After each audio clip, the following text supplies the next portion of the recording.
Bueno, muy buenas tardes a todos y todas. Presento un saludo a nombre de la señora ministra, la doctora Carolina Corcho, quien no pudo asistir a esta invitación por temas de agenda y ofrece sus disculpas que fueron radicadas en la Procuraduría. Doctora Margarita, doctora Diana, señores exministros, exviceministros, exviceministras, miembros de las altas cortes, señores y señoras congresistas, colegas, gremios, pacientes, organizaciones indígenas, un saludo muy especial y agradecer a la Procuraduría la convocatoria de este evento que nos parece de la mayor importancia en el momento en el cual estamos del proceso de reforma. Mi compromiso y la razón también de estar acá era escuchar y tomar nota atenta de todas las intervenciones, para lo cual solicitamos poder tener una copia de las mismas para poder extraer los mejores aportes que podemos encontrar en cada una de ellas. Bien, va a ser difícil referirme a cada una de las intervenciones, lo cual sería muy interesante, pero pues son casi 5 horas y solamente voy a ocupar unos minutos. Por lo tanto, me excuso de poder dar respuesta puntual a la gran mayoría de aportes, la mayoría de ellos muy valiosos, coincidimos en muy buena parte de los análisis. Esto es lo curioso de la situación. En relación entonces, en general, pareciera que lo que más prima son una serie de preocupaciones frente al proceso de reforma, que quiero aclarar, no depende solamente del proyecto de ley que se presenta el día de hoy, sino también de lo que va contenido en el Plan Nacional de Desarrollo, de lo que empieza a salir a través de diferentes medidas como decretos, resoluciones. Muchas veces, en una resolución hay una medida que causa un impacto inesperado. Por lo tanto, una reforma es un conjunto de procesos, de mensajes y de normas. Por supuesto que una ley es absolutamente, digamos, de mayor jerarquía. Pero aquí un primer punto de precisión. Esta ley es un proyecto de ley ordinaria que desarrolla la ley estatutaria. Primer punto. Bien, hay unas líneas rojas. Y coincidimos plenamente con la Procuraduría y con todas las intervenciones. La reforma debe generar condiciones para mantener la progresividad en la garantía del derecho fundamental a la salud. No solo porque haya una buena voluntad, sino porque además este es un Estado social de derecho. Y todos los controles y todo el diálogo social y político tendrá eso como la primera premisa. No puede haber regresividad ni empeoramiento de las condiciones de salud, acceso a servicios de lo alcanzado.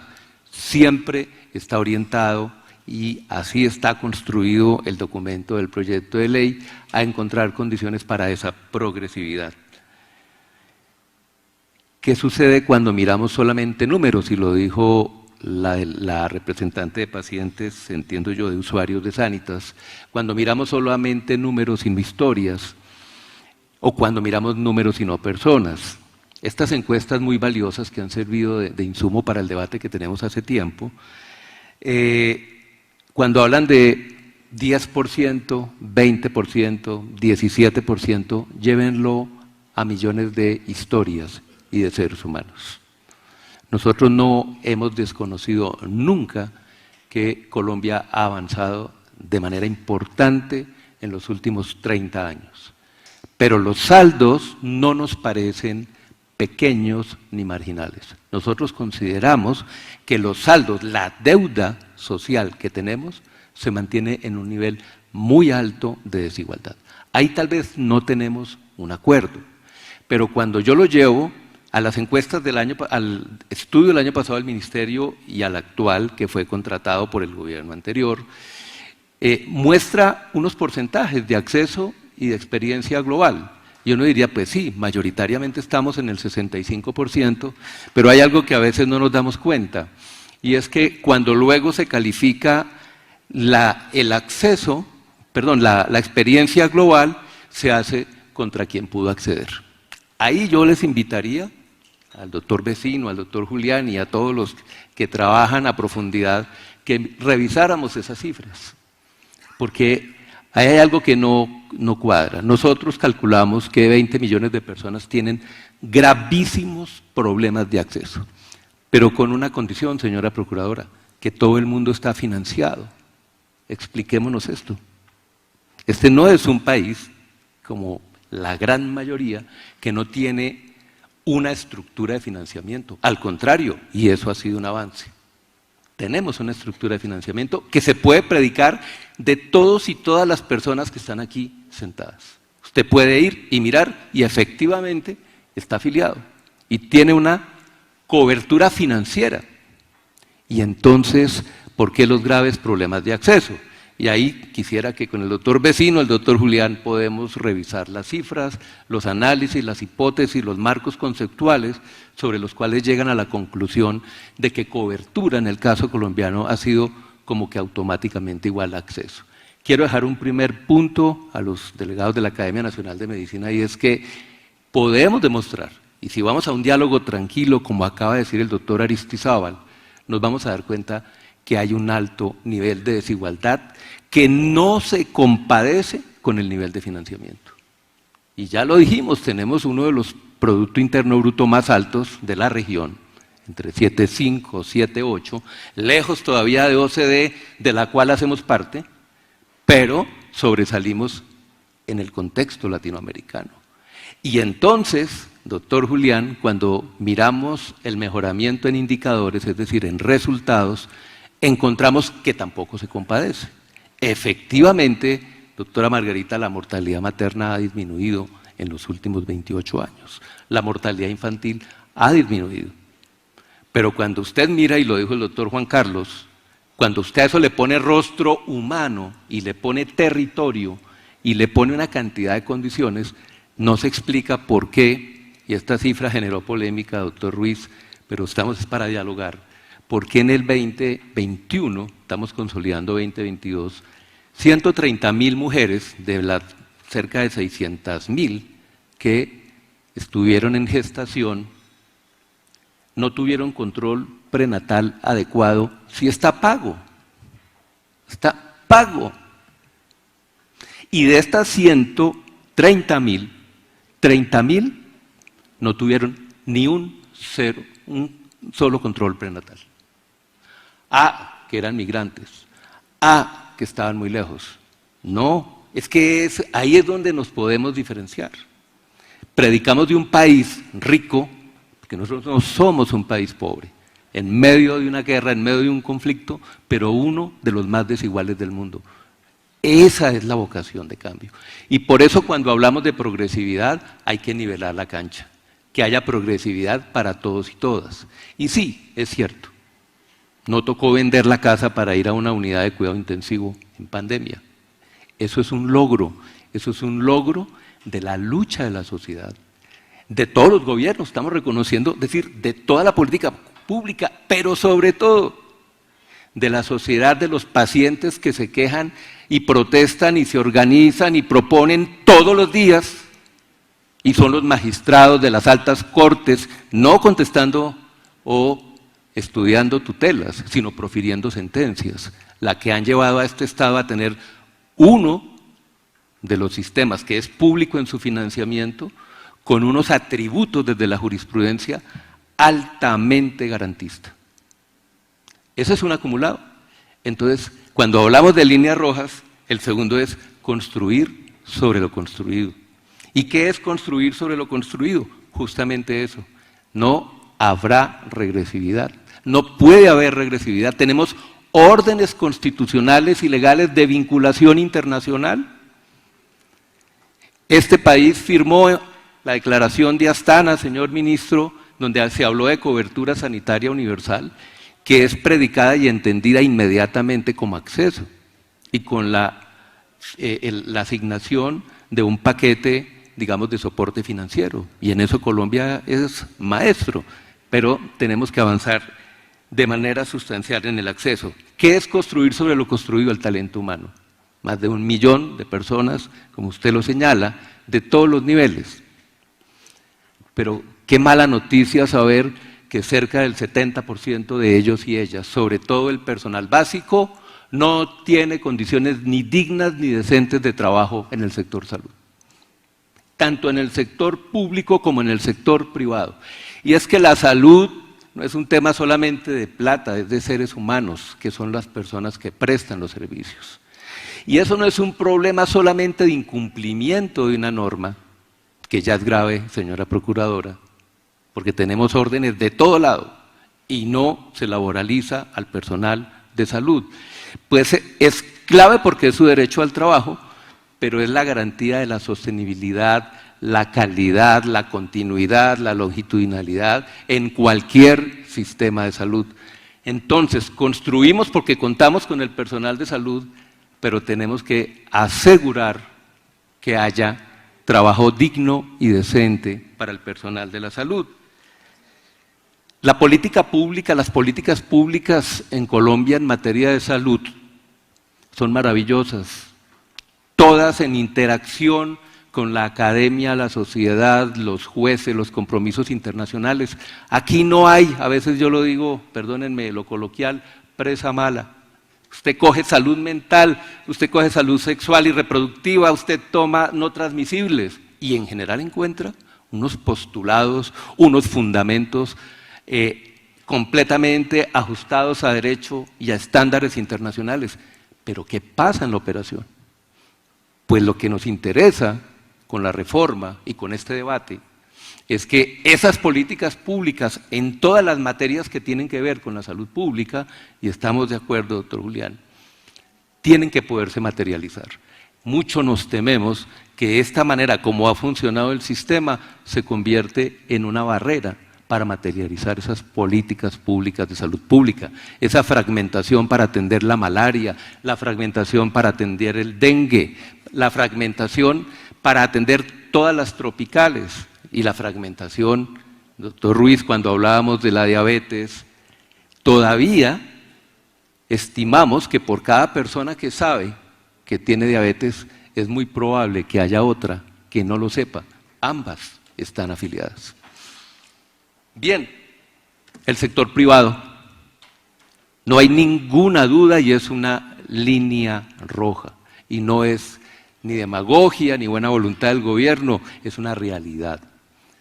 Todo cambio que implica la reforma cuenta con las capacidades y la presencia del sector privado en Colombia. Pero nivelemos la cancha, por una razón. En 800 municipios de este país, que tiene 1.122, me puedo equivocar ahí en el número, doctor Forero, no hay sino un prestador público. Lo han llamado monopolio, eso es un error, eso no es monopolio porque no compite con nadie, es lo único que hay, doctora Margarita, doctora Diana.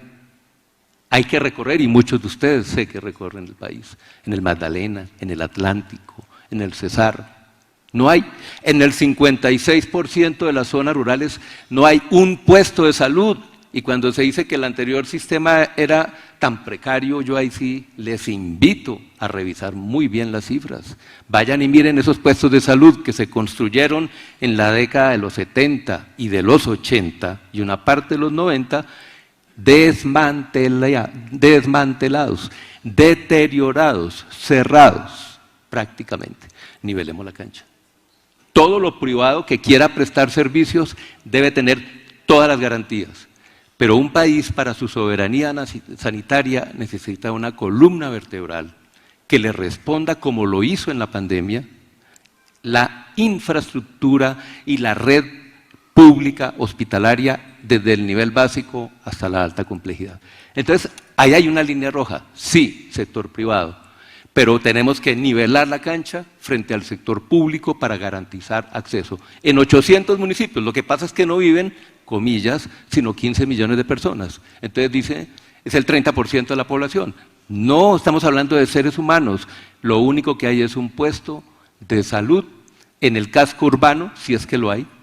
Tenemos cerca de 80, 100 municipios donde no hay nada, absolutamente nada. Salga usted a Las Goteras del Pueblo, cabecera municipal, y los invito a que encontremos un puesto de salud que funcione, que tenga atención médica. No lo hay, no lo hay, y no lo hay por allá porque siempre se nos dice, es que eso es un problema del Guainía, es que eso es un problema del Bichada, del Baupés, y ahí diferimos, doctor Juan, con los mapas, porque esa lectura puede tener otra interpretación de los mapas que ustedes presentan. En Las Goteras de Bogotá ha sido destruida la red pública. Aquí había 400 puntos de atención, en los últimos años pasaron a cerca de 120 de la red pública, con el argumento de que aquí hay bus y que la materna puede ir al control prenatal a Usaquén y a Chapinero.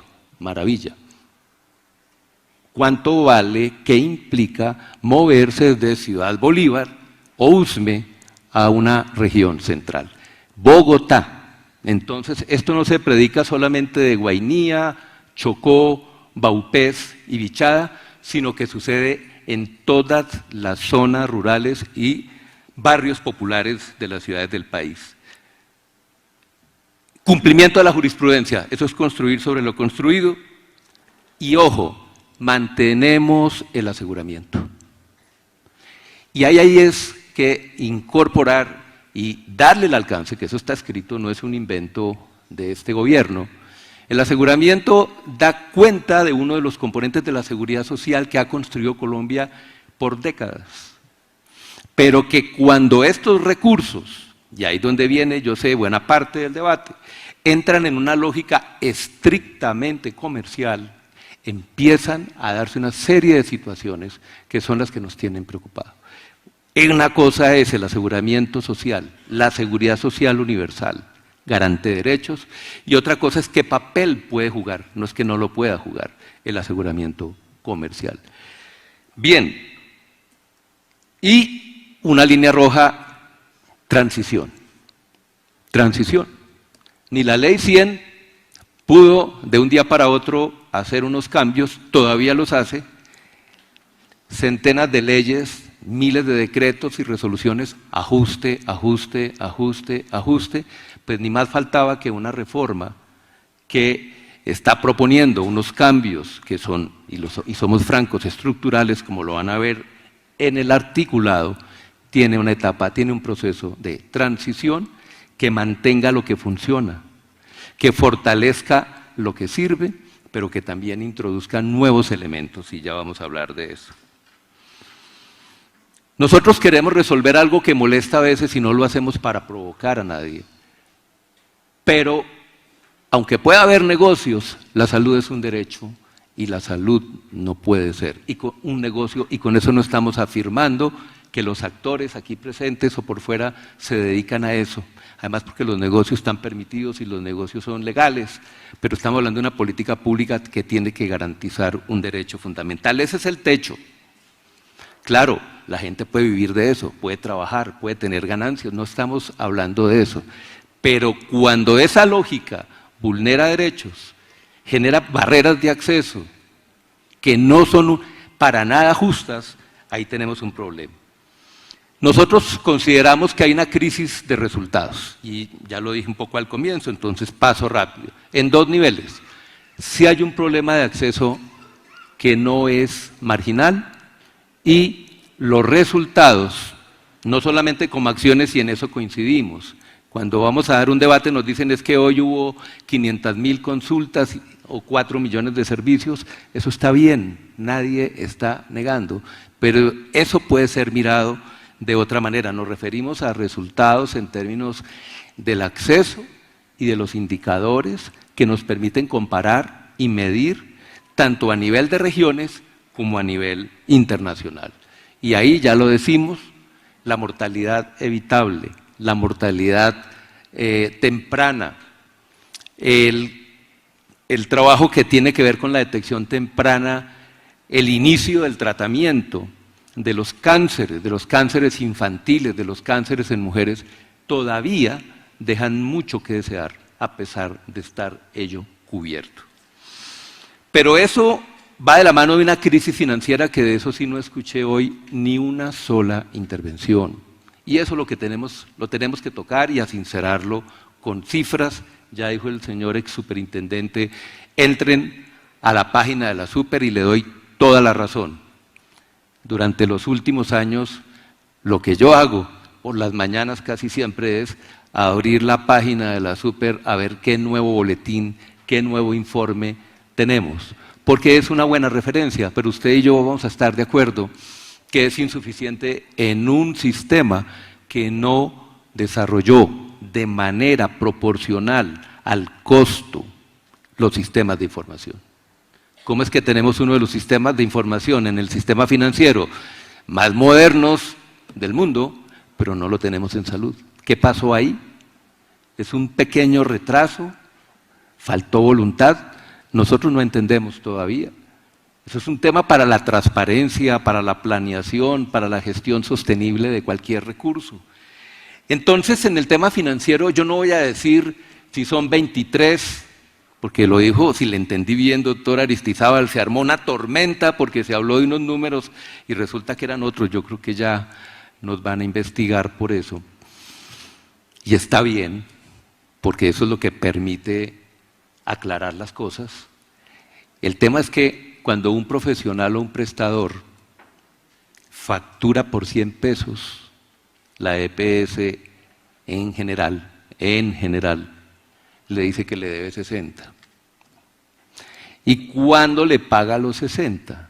A 30, 60, 90, 120, 180 y cartera perdida después de 360 días.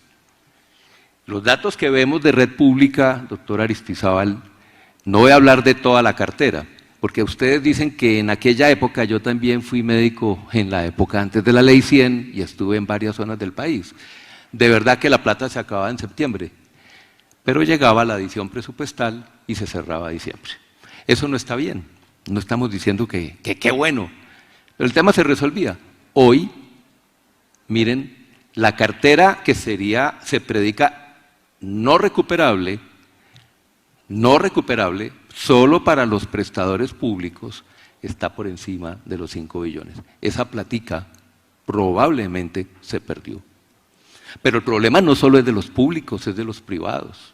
En la misma página, doctor Aristizábal, encontraba datos para mí aterradores. Y era la autoliquidación o liquidación, no lo tengo muy claro, de los prestadores privados. Estamos en un país donde es un privilegio ver que afortunadamente la Fundación Santa Fe sigue ahí y no ha cerrado sus puertas, ni la Clínica Marley, ni la Reina Sofía, etcétera. Pero las pequeñas que circulan por todo el territorio, ya no queda aquí. Y el laboratorio que se abrió muy pomposo, no, ya no queda aquí. Lo compraron, se quebró, se fueron. Hablaban de más de 500 prestadores privados, no sé la cifra cómo esté al día de hoy. Esto no está afectando solamente al prestador público, está afectando al prestador privado, sobre todo al pequeño, al mediano, a la odontóloga que tiene con mucho esfuerzo un consultorio en el barrio de Chapinero o en el 20 de julio, al médico, a la bacterióloga, a la terapeuta que monta un consultorio. No sobrevive. Algo está pasando ahí, porque entonces se concentran los servicios en unas zonas de las grandes ciudades y el resto, conjunto vacío. Todo en manos de una red pública precarizada, desmantelada y endeudada. Eso hay que nivelarlo entre público y privado, obviamente reconociendo el aporte indiscutible del sector privado. Todo esto, entonces yo no hablé ahorita de los números de cuánto es, pero nos habla de una ineficiencia estructural. No puede ser que yo le facture a usted 100 y usted me diga que usted solamente me debe 60 y me termine pagando 50. 40, si no tengo capacidad de agencia, si no soy pesado, etcétera. Eso es, doctora Margarita, una ineficiencia estructural. No es marginal, no es un error no es que hay un corrupto, no, así funciona.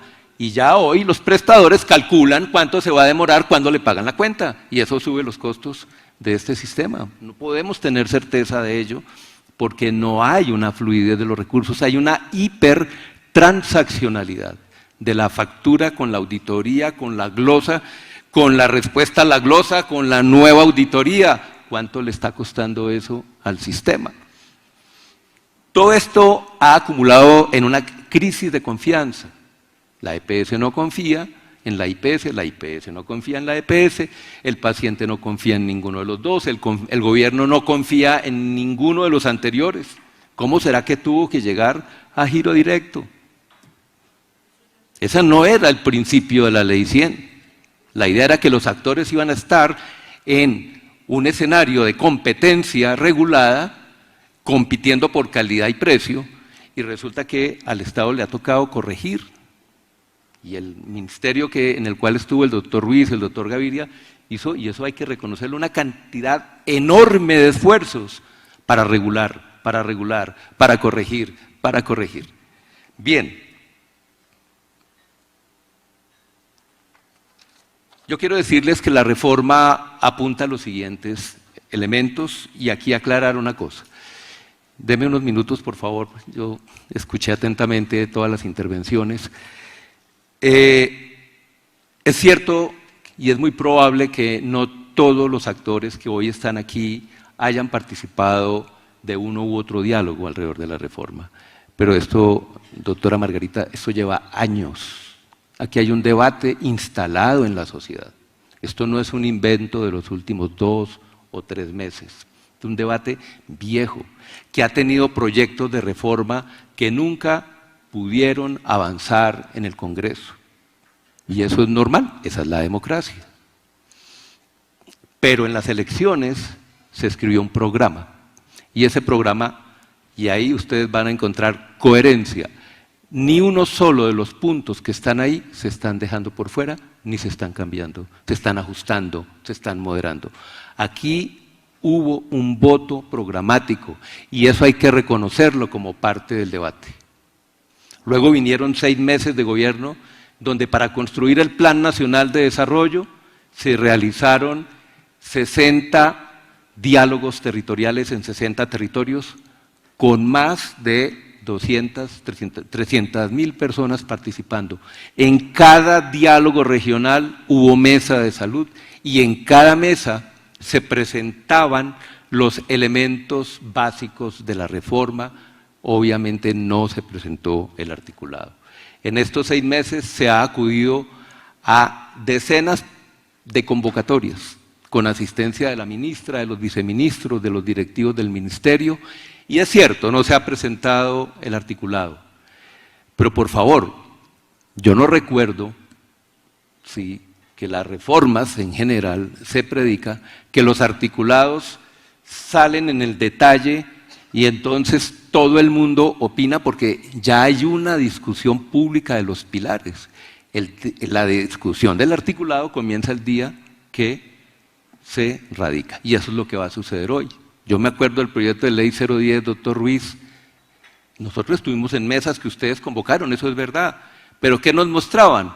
Presentaciones con sus preocupaciones y con sus propuestas, pero yo nunca vi, y no es una crítica ahora, pero es que parece que el único gobierno y el único ministerio que no comparte articulados en la historia de Colombia es el Ministerio de Salud.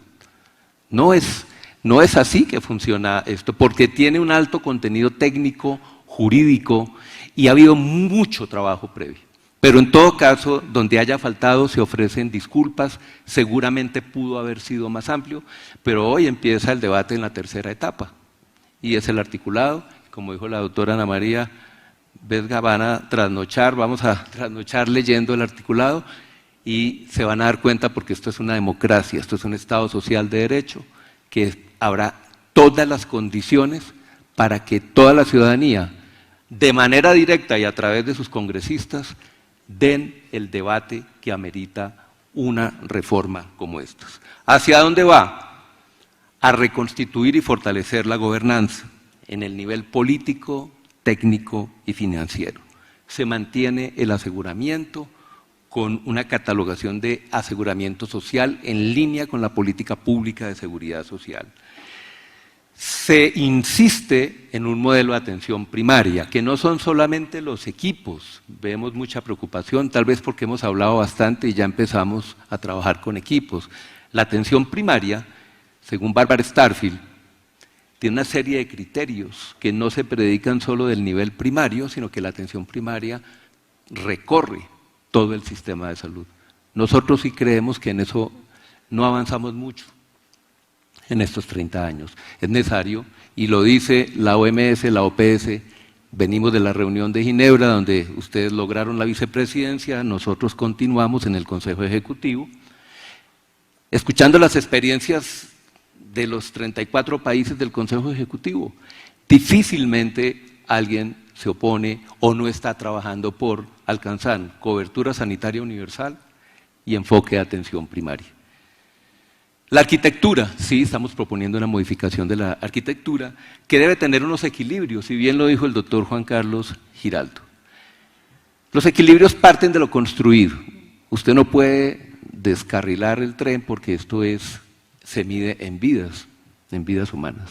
Por lo tanto, esa ajuste y transformación de la arquitectura en todo caso recoge preceptos constitucionales. Sí, es cierto que lo público está desprestigiado a nivel de gobernaciones, a nivel de alcaldías, pero ese es el Estado que tenemos nosotros.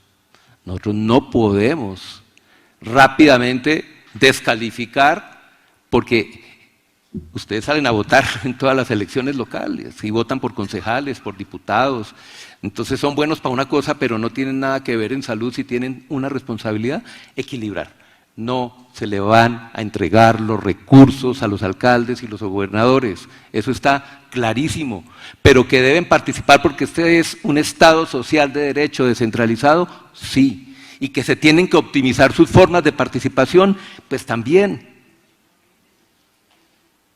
Entonces sí hay ajuste de arquitectura y nosotros le damos un papel preponderante, tanto a la administración, como a la articulación, como a la prestación de los servicios. Ahí no haya ningún temor, pero sí creemos que los prestadores son fundamentales, deben ser protegidos, deben ser promovidos, deben ser impulsados y que hay diferentes formas de regulación y que ahí las capacidades acumuladas por las EPS y por el sistema son importantes para que jueguen un papel en este proceso de reforma y en este proceso de transición. El otro es la laboralización, ni más faltaba, tenemos que avanzar en dignificación, trabajo digno y decente, en fortalecer, ampliar, regionalizar más fuertemente la inspección, vigilancia y control y todos sus procesos a cargo de la superintendencia, y estamos de acuerdo, debe ser un sistema de inspección, vigilancia y control y no vaya y hablen con el superintendente. El sistema de información, a ver si 28 años de promesas las logramos materializar. Sin sistema de información en tiempo real, interoperable, es difícil con este sistema o con otro, con reforma o sin reforma, sacar de la situación en la cual se encuentra el sistema. ¿Qué cuánto cuesta esto, doctora Ana María? Nosotros estamos planteando que los recursos en salud siempre es necesario que crezcan. Eso sería una contradicción decir que no deben crecer. Deberíamos llegar en algún momento por lo menos al 9% del Producto Interno Bruto, pero dada la situación económica global y del país, eso es muy difícil. Pero miren, señora Procuradora, nosotros con todos los estudios que se han hecho, estamos planteando que la mayoría de los recursos están en el sistema, que la ineficiencia estructural debe ser corregida, pero de manera profunda, no a través de ajuste aquí, ajuste allá, y buena parte, la gran mayoría de los recursos están ahí. Hay unos recursos adicionales y ya empezaron con el presupuesto 2023. Nos vamos con un plan ambicioso de infraestructura pública en todos los municipios del país, que está presupuestado a 5 o 7 años, pero con recursos de voluntad política de la presidencia de invertir desde ya, empezando este mismo semestre, en empezar a equilibrar la cancha en infraestructura de salud. Eso no le cuesta a la reforma, ese no es un costo de la reforma, esa es una tarea que hay que hacer. Por lo tanto, hay que lograrla. Laboralizar al personal son órdenes constitucionales. La laboralización, la misma Procuraduría nos vigila en esa dirección. ¿En qué sentido usted está garantizando los derechos como Estado, por lo menos del sector público, y como rectores del sector privado? Esa plata necesita una inyección adicional, pero buena parte está ahí. Y lo último, la soberanía sanitaria. Doctora Ana María, no estamos planteando nada distinto a lo que ya está suscrito con el ADPIC. Y eso tiene que ser regional, Colombia sola no puede hacer nada en ese sentido. Todo lo que es el sistema de flexibilidades que no se aplica es susceptible y es un acuerdo global, inclusive frente a la OMC. Pero usted sabe que nuestro compromiso, y está en el Plan Nacional de Desarrollo, es reindustrialización, trabajar en producción de biotecnológicos y avanzar en la creación de una agencia regional sanitaria para poder enfrentar en mayor equilibrio las discusiones globales alrededor de medicamentos y tecnologías. Termino pues agradeciendo su paciencia. Esto ha sido una jornada maratónica. Vamos a tener el articulado en horas de la tarde y ustedes van a ser testigos y testigas de que arranca una nueva etapa del debate que ni más faltaba. El único propósito que tiene es asegurar el derecho fundamental a la salud de todos y todas en Colombia. Muchas gracias.